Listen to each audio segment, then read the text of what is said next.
Hello दोस्तों, welcome to my YouTube channel. तो दोस्तों, इस वीडियो में हम लोग क्लास टेंथ के जो साइंस है उसके चैप्टर नंबर 2 जिसका नाम है अम्ल क्षारक तथा लवण, जिसका क्या नाम है अम्ल क्षारक एवं लवण, उसके कुछ very very important subjective question को करेंगे। कौन से क्वेश्चन करेंगे हम लोग? तो हम लोग सब्जेक्टिव क्वेश्चन को करेंगे। तो अगर आप लोग क्लास 10th के स्टूडेंट हैं तो इस वीडियो को एक लाइक करके चैनल को सब्सक्राइब जरूर कर दीजिएगा और जल्दी से 1 के सब्सक्राइबर कंप्लीट कर दीजिए। जैसे ही हमारे चैनल पर 1 के सब्सक्राइबर कंप्लीट हो जाएगा उसके बाद हम ज़्यादा से ज़्यादा क्लास 10th के very very important objective question का प्रैक्टिस करा सकते हैं लाइव करके। तो हम लाइव चला करके प्रैक्टिस करा सकते हैं अगर मेरा चैनल पर 1 के सब्सक्राइबर हो जाएगा। तो जल्दी जल्दी चैनल को सब्सक्राइब जरूर कर लीजिए। तो चलिए बिना टाइम वेस्ट किए very very important subjective question को देखते हैं चैप्टर 2 से रिलेटेड। किसका? तो विज्ञान का। तो जो भी क्लास 10th के स्टूडेंट 2026 में बोर्ड एग्जाम देने वाले हैं उसके लिए तो ये जो सब्जेक्टिव क्वेश्चन है वो वेरी इंपॉर्टेंट सब्जेक्टिव क्वेश्चन है। हो सकता है आपके एग्ज़ाम में भी ये देखने को मिले, इसलिए इन सभी क्वेश्चन को जल्दी जल्दी तैयार कर लीजिए। तो चलिए जल्दी वीडियो को स्टार्ट करते हैं। तो देखिए यहाँ पर पहला नंबर क्वेश्चन है कि आम्ल वर्षा क्या है? आश्रित जल विद्युत का चालक क्यों नहीं होता जबकि वर्षा जल होता है? तो पहले हम लोग लिखेंगे आम्ल वर्षा क्या है। तो आम्ल वर्षा क्या है?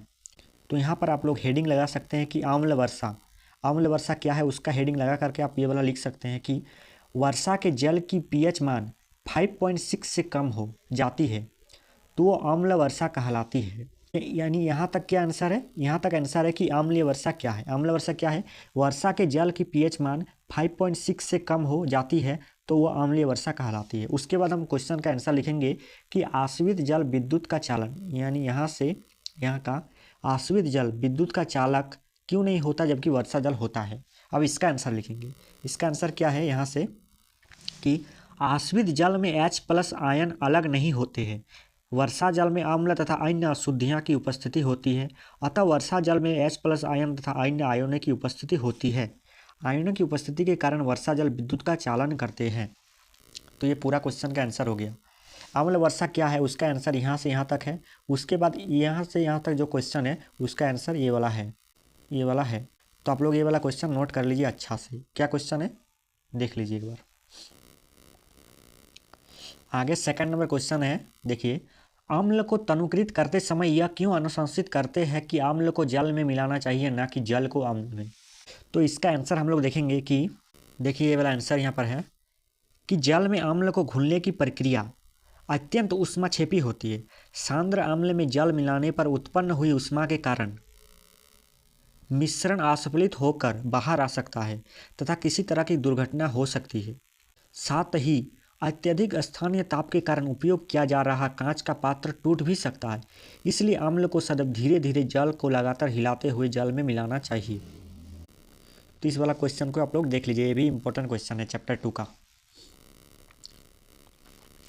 चलिए 3 नंबर क्वेश्चन देखते हैं कि जल की अनुपस्थिति में अम्ल का व्यवहार अम्लीय क्यों नहीं होता है। यानी जल की अनुपस्थिति में अम्ल का व्यवहार अम्ल क्यों नहीं होता है, इसका आंसर देखेंगे हम लोग। चलिए देखते हैं आंसर। क्योंकि जल की अनुपस्थिति में अम्ल H+ आयन उत्पन्न नहीं कर पाते हैं, इसलिए अम्ल का व्यवहार अम्लीय नहीं होते हैं। केवल जल की उपस्थिति में ही अम्ल H+ आयन उत्पन्न कर पाते हैं तथा अम्लीय अभिलक्षण दर्शाने के लिए आयनों का बनना जरूरी है। तो इसका आंसर क्या है? क्योंकि जल की अनुपस्थिति में, यानी जल की अनुपस्थिति में अम्ल H+ आयन जो उत्पन्न नहीं कर पाएगा, और जब जल की उपस्थिति होगा तभी जो अम्ल है वो H+ आयन का उत्पन्न कर सकता है। इसीलिए जो है जल की अनुपस्थिति में अम्ल का व्यवहार अम्लीय नहीं होता है। आगे नेक्स्ट 4 नंबर क्वेश्चन को देखते हैं कि प्लास्टर ऑफ पेरिस को आर्द्र रोधी बर्तन में क्यों रखा जाना चाहिए। तो प्लास्टर ऑफ पेरिस को आर्द्र रोधी बर्तन में क्यों रखते हैं? तो इसका आंसर देखिए कि प्लास्टर ऑफ पेरिस आसानी से जल को अवशोषित कर लेता है और कठोर जिप्सम का निर्माण करता है। किसका निर्माण करता है? कठोर जिप्सम का। इसलिए प्लास्टर ऑफ पेरिस को आर्द्र रोधी बर्तन में रखा जाता है, नहीं तो कुछ समय बाद इसकी पूरी मात्रा जिप्सम में बदल जाएगी। क्या बोला गया है कि प्लास्टर ऑफ पेरिस जैसे ही जल के संपर्क में आएगा तो वो क्या बना लेगा? कठोर पदार्थ जिप्सम बना लेगा, जिसके कारण जो प्लास्टर ऑफ पेरिस को आर्द्र रोधी बर्तन में रखा जाता है। तो इस रिएक्शन को देख सकते हैं आप लोग। यहाँ पर रिएक्शन दिया गया है कि ये जो है ये प्लास्टर ऑफ पेरिस है। अगर आप लोग प्लास्टर ऑफ पेरिस का सूत्र पूछे तो ये वाला सूत्र आप लोग लिख सकते हैं कि प्लास्टर ऑफ पेरिस का रासायनिक सूत्र क्या है? CaSO4H2O। ये है प्लास्टर ऑफ पेरिस। जैसे ही जल के संपर्क में आया ये क्या बना लिया, जिप्सम बना लिया। अगर आप लोगों को जिप्सम का सूत्र पूछे तो आप लोग इस वाला सूत्र को लिख सकते हैं, CaSO4 2H2, ये जिप्सम है, और CaSO4 H2O ये क्या है, ये प्लास्टर ऑफ पेरिस है। ये प्लास्टर ऑफ पेरिस है और ये जिप्सम है। तो चलिए आगे क्वेश्चन को देखते हैं। आगे नेक्स्ट क्वेश्चन है कि उदासीनीकरण अभिक्रिया क्या है, उदाहरण दे। उदासीनीकरण अभिक्रिया क्या है, तो देखिए, अम्ल तथा क्षार के अभिक्रिया के फलस्वरूप लवण तथा जल बनते हैं, इसे उदासीनीकरण अभिक्रिया कहते हैं। यानी अम्ल तथा क्षार का अभिक्रिया के फलस्वरूप क्या बनेगा, लवण बनेगा और एक जल बनेगा, तो इसे क्या बोलेंगे, इसे उदासीनीकरण अभिक्रिया कहेंगे, न्यूट्रलाइजेशन रिएक्शन। जैसे NaOH क्या है, ये एक क्षार है और HCl अम्ल है, इसके बीच अभिक्रिया हुआ तो क्या बना, NaCl जो लवण बना और H2O जल बना। लवण बना और जल बना इसलिए क्या है, उदासीनीकरण अभिक्रिया बन गया।